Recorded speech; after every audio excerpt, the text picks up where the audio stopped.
ನೋಡಿ, ಇವತ್ತು ವಿಶೇಷವಾದಂಥ ದಿನ. ಅದರಲ್ಲೂ ಮಕರ ಬಿಳ್ಳಕ್ಕು, ಮಕರ ಜ್ಯೋತಿ, ಹರಿಹರ ಸುತ ಅಯ್ಯಪ್ಪ ಸ್ವಾಮಿಯವರೇ ದರ್ಶನ ಕೊಡ್ತಾರೆ ಇವತ್ತು ಅನ್ನುವಂಥ ಒಂದು ಬಲವಾದಂಥ ಒಂದು ನಂಬಿಕೆ ಹಿಂದೂ ಧರ್ಮದಲ್ಲಿರುವಂಥದ್ದು.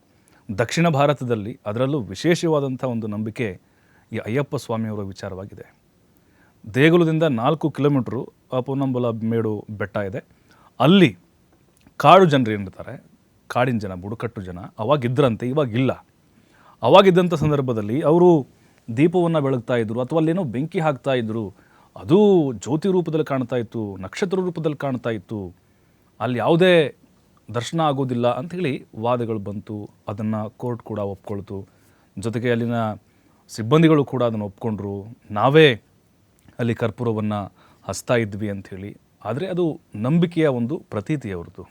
ಈಗೆಲ್ಲ ಪೂಜಾ ವಿಧಿವಿಧಾನಗಳನ್ನು ನೋಡ್ತಾ ಇದ್ದೀವಿ, ಯಾವ ರೀತಿ ಅಲಂಕಾರ ಮಾಡಿದ್ದಾರೆ ಅಂಥೇಳಿ.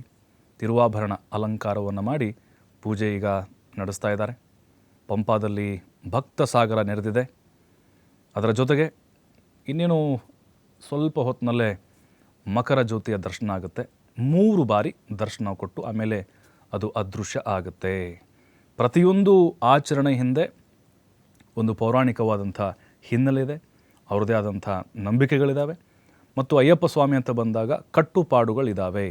ವ್ರತವನ್ನು ಆಚರಣೆ ಮಾಡುವುದು, ಜೊತೆಗೆ ಮಾಲಿನ ಧರಿಸಿದಂಥ ಸಂದರ್ಭದಲ್ಲಿ ಯಾವ ರೀತಿ ಇರಬೇಕು, ಇದೆಲ್ಲವೂ ಕೂಡ ಕರ್ನಾಟಕದಿಂದಲೂ ಕೂಡ ನಾವು ಪ್ರತಿ ವರ್ಷ ಗಮನಿಸಿದ ಹಾಗೆ ಭಕ್ತಾದಿಗಳ ಸಂಖ್ಯೆ ಹೆಚ್ಚಾಗ್ತಾನೇ ಇದೆ.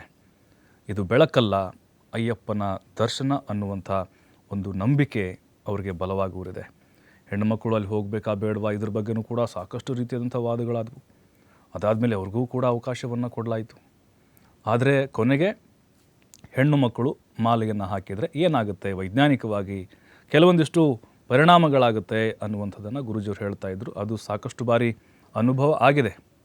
ಹಾಗಾಗಿನೇ ಈ ನೋಡಿ, ಕಪ್ಪು ಬಟ್ಟೆಯನ್ನು ಯಾಕೆ ಹಾಕಿಕೊಳ್ತಾರೆ ಅಂಥೇಳಿ ಆಗಲೇ ಹೇಳ್ತಾ ಇದ್ದರು ಪ್ರತ್ಯಂಗಿರ ಗುರೂಜಿಯವರು. ಅದಕ್ಕೂ ಕೂಡ ಒಂದು ವಿಶೇಷತೆ ಇದೆ ಅಂಥೇಳಿ. ನೋಡಿ, ಕಪ್ಪು ಬಟ್ಟೆಯನ್ನು ಹಾಕೋದ್ರಿಂದ ವೈಜ್ಞಾನಿಕವಾಗೂ ಕೂಡ ಸಾಕಷ್ಟು ಲಾಭಗಳಿದ್ದಾವೆ. ಅಂದರೆ ನಮ್ಮ ದೇಹವನ್ನು ಉಷ್ಣಾಂಶ ಏನಿದೆ ಅದನ್ನು ಸಮತೋಲನವನ್ನು ಕಾಪಾಡುವಂಥ ಗುಣ ಆ ಕಪ್ಪು ಬಣ್ಣದಲ್ಲಿದೆ. ಹಾಗಾಗಿ ಅದಕ್ಕೂ ಕೂಡ ಒಂದು ಹಿನ್ನೆಲೆ ಇದೆ. ಮತ್ತು ಇರುಮುಡಿ ಹೊತ್ತಿರ್ತಾರಲ್ವ, 2 ಚೀಲ ಇಟ್ಕೊಂಡು ಅವ್ರಿಗೆ ಬೇಕಾದಂತಹ ವಸ್ತುಗಳನ್ನು ಅಥವಾ ಪೂಜಾ ಸಾಮಗ್ರಿಗಳನ್ನು ಇಟ್ಕೊಳ್ತಾರೆ. ಅದನ್ನು ಯಾಕೆ ಮುಂಭಾಗದಲ್ಲಿ, ತಲೆ ಮುಂಭಾಗದಲ್ಲಿ ಇಟ್ಕೊಳ್ತಾರೆ, ಅದಕ್ಕೂ ಕೂಡ ನೋಡಿ ಅಲ್ಲಿ ಮೆದುಳಿಗೆ ಕೆಲವೊಂದಿಷ್ಟು ಅದು ಕನೆಕ್ಟ್ ಆಗುವಂಥ ಚಾನ್ಸಸ್ಗಳಿರುತ್ತೆ. ವೈಜ್ಞಾನಿಕವಾಗಿ ನಾವು ಹೇಳ್ತಾ ಇರೋದು ಕಾರಣ ಕೇವಲ ಭಕ್ತಿ, ನಂಬಿಕೆ ಅದನ್ನು ಹೊರತುಪಡಿಸಿ ಕೂಡ ಸೈಂಟಿಫಿಕಲಿ ಇದು ಪ್ರೂವ್ ಆಗಿರುವಂಥ ಉದಾಹರಣೆಗಳಿದ್ದಾವೆ. ಯಾಕಂದರೆ ಸಾಕಷ್ಟು ದಿನ ಅಲ್ಲಿ ಅವರು ವಾಸ್ತವ್ಯ ಹೂಡೋದ್ರಿಂದ ಆಮೇಲೆ ಅವರು ನಡ್ಕೊಂಡು ಹೋಗಬೇಕು ಕಾಡಿನಲ್ಲಿ. ಏನು ಅಲ್ಲಿ ಪಂಪಾ ಇದೆ ಅಲ್ವಾ, ಅಲ್ಲಿವರೆಗೂ ಕೂಡ ಕಾಲ್ನಡಿಗೆಯಲ್ಲಿ ಸ್ವಲ್ಪ ದೂರ ನಡ್ಕೊಂಡು ಹೋಗಬೇಕಾಗತ್ತೆ. ಹಾಗಾಗಿ ಆಯಾಸಗೊಳ್ಬಾರ್ದು ಅನ್ನುವಂಥದ್ದು. ಅದಾದಮೇಲೆ ಆಯಾಸಗೊಂಡರೂ ಕೂಡ ಅವ್ರಿಗೆಲ್ಲವೂ ಕೂಡ ಅನುಕೂಲ ಆಗಲಿ ಅನ್ನುವಂಥ ಕಾರಣಕ್ಕೋಸ್ಕರ ಆ ಇರುಮುಡಿಯನ್ನು ಕೂಡ ಅವರು ಹೊತ್ತು ಸಾಗ್ತಾರೆ. ಮಕರ ಜ್ಯೋತಿಯ ದರ್ಶನ ಕೆಲವೇ ಕ್ಷಣಗಳಲ್ಲಾಗುತ್ತೆ. ಲಕ್ಷಾಂತರ ಭಕ್ತರ ಅಚಲ ನಂಬಿಕೆಯ ಒಂದು ಪ್ರತೀಕವಾಗಿದೆ ಇದು. ಪೊನ್ನಂಬಲಮೇಡು ಬೆಟ್ಟ ಏನಿದೆ ಅಲ್ವಾ, ಆ ಬೆಟ್ಟದ ಏನು ಆಕಾಶದಲ್ಲಿ ಕಾಣುತ್ತೆ ಅನ್ನುವಂಥ ಒಂದು ನಂಬಿಕೆ ಭಕ್ತಾದಿಗಳದ್ದಾಗಿದೆ. ಬಟ್ ಇದಕ್ಕೆ ಸಂಬಂಧಪಟ್ಟಂತೆ ಆಡಳಿತ ಮಂಡಳಿಯವರು ಕೂಡ ಭಕ್ತಾದಿಗಳ ನಂಬಿಕೆಯನ್ನು ಅವರು ಹುಸಿ ಮಾಡಲಿಲ್ಲ. ಅಲ್ಲಿ ಅದು ವಾದ ಆಯಿತು, ಕೋರ್ಟ್ ಕೂಡ ಕೆಲವೊಂದಿಷ್ಟು ವಿಚಾರಗಳನ್ನು ಪ್ರಸ್ತಾಪ ಮಾಡಿತು. ಆದರೆ ಭಕ್ತರ ನಂಬಿಕೆಗೆ ಯಾವುದಕ್ಕೂ ಕೂಡ ಧಕ್ಕೆಯನ್ನು ತರುವಂಥ ಕೆಲಸ ಆಡಳಿತ ಮಂಡಳಿಯವರು ಮಾಡಲಿಲ್ಲ. ಈಗ ಉದಾಹರಣೆಗೆ ಇಲ್ಲಿ ಹಾಸನದ್ದು ವರ್ಷಕ್ಕೊಂದ್ಸಲಿ ಅಲ್ಲಿ ಬಾಗಿಲು ಓಪನ್ ಆಗೋದು, ಅದಾದಮೇಲೆ ಅಲ್ಲಿ ಬೆಳಕು ಅಂದರೆ ದೀಪ ಹಚ್ಚಿದ್ದು ಹಾಗೆ ಇರುತ್ತೆ. ಅದರಲ್ಲೂ ಕೂಡ ಕ್ಲಾರಿಟಿಯನ್ನು ದೇವಸ್ಥಾನದ ಆಡಳಿತ ಮಂಡಳಿಗಳು ಕೊಟ್ಟರು.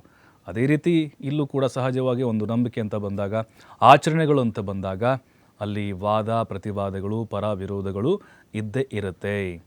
ದಕ್ಷಿಣ ಭಾರತದಲ್ಲಿ ಅದರಲ್ಲೂ ತಮಿಳುನಾಡು, ಕರ್ನಾಟಕ, ಕೇರಳ, ಆಂಧ್ರ ಪ್ರದೇಶ ಈ 4 ರಾಜ್ಯಗಳಿಂದವಲ್ಲ, ಬಹಳ ಪ್ರಿಯವಾದಂಥ ಒಂದು ದೇವರು ಅಯ್ಯಪ್ಪ ಸ್ವಾಮಿ ದೇಗುಲ. ಬಹಳ ವಿಶೇಷವಾಗಿ ಅಲ್ಲಿ ಕೆಲವೊಂದಿಷ್ಟು ವ್ರತಗಳನ್ನು ಮಾಡೋದು ಎಲ್ಲವೂ ಕೂಡ ನಡೆದುಕೊಂಡು ಬರ್ತಾ ಇದೆ.